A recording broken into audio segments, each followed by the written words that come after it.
চলে আসলাম তোদের সঙ্গে কথা বলতে। বন্ধুরা, আচ্ছা কি তোমাদের এদিকে বৃষ্টি আছে? আমাদের এখানে কিন্তু পর পর হালকা হালকা বৃষ্টি হচ্ছে।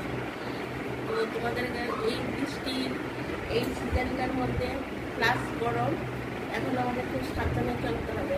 তাই আমাদের কী করতে হবে, মানে মুখের যা কিছু আমাদের মুখের যা কিছু মাখতে হবে এই সিজনে, সেটা বুঝে শুনে না মাখলে অনেক সময় মুখে ফুসফুস জাতীয় উঠে। আর অনেকের মুখে তো এই গরমের সিজনে সাংঘাতিক কালো কালো দাগ পড়েছে, তার জন্য এখন যদি তোমরা এটা মাখো আর মুখের জন্য খুব ভালো হবে।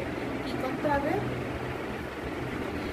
নিম পাতা সঙ্গে কয়েকটা তুলসী পাতা আর দেবে হলুদ আর চন্দন, এগুলি সব থেকে একসঙ্গে ভালো করে বাটতে হবে। সে ঘরের মধ্যে একটা ছোট্ট, মানে যারা এরকম মানে ভালোভাবে রূপচর্চা করার জন্য মানে ঠিকঠাকভাবে মাখামাখি যাবে না জলে জলে, তার জন্য ছোট্ট একটা শিল ওরা কিনে নেবে শুধু এইসব করার জন্য। তাহলে তো এর মধ্যে লঙ্কা টঙ্কা বাটাটা হবে না, বা যে যেরকম ভালো লাগবে তার যেটা সুবিধে। আমি তোমাদের সুবিধের জন্য বললাম এটা শিল ওরার দাম বেশি না।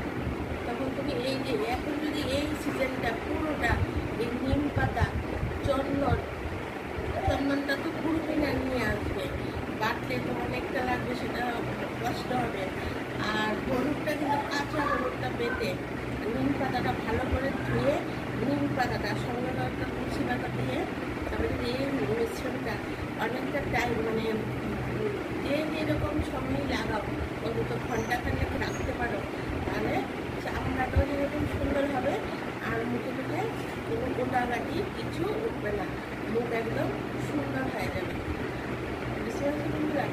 আর আরেকটা কথা হলো, চান করার সময় এখন সিজনটার মধ্যে অল্প জলের মধ্যে, তুমি তো চান করলে তো ঠান্ডা জলে চান করতে হবে অনেক অনেক গরম জল, সেখানে 1 মগ জলকে মানে নিম পাতা কয়েকটা ফুটিয়ে ওই ঠান্ডা জলটার সঙ্গে মিশিয়ে দেবে।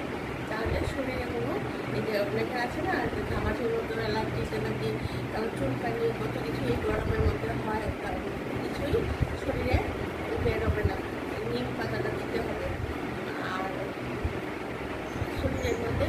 আর হলুদ চন্দন নিম পাতা তুলসী পাতা মাখলে সে ছোটো বলো বড় বলো ছেলে বলো মেয়ে বলো একদম স্কিন একদম দেখতে যেমন মানে রং অনেকটা